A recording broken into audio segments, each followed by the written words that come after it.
High, আমি Riya মিল্টেড magic থেকে। আজ আবার একটা নতুন ভিডিও নিয়ে আসলাম। আজকে যে চকলেট দুটো বানাচ্ছি সেটা হচ্ছে নাটি ক্রাঞ্চি আর ক্র্যাকেল চকলেট। তো ভিডিওটা শেষ পর্যন্ত দেখতে থাকো। ভিডিওটা যদি ভালো লাগে তাহলে লাইক আর ফলো করে দিও।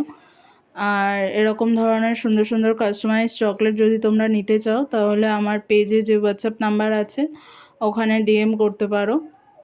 রাখির জন্য নতুন চকলেটের অর্ডার নিচ্ছি। তো তোমরা যদি রাখির জন্য কাস্টমাইজ চকলেট কিছু নিতে চাও তো তাড়াতাড়ি ডিএম করো।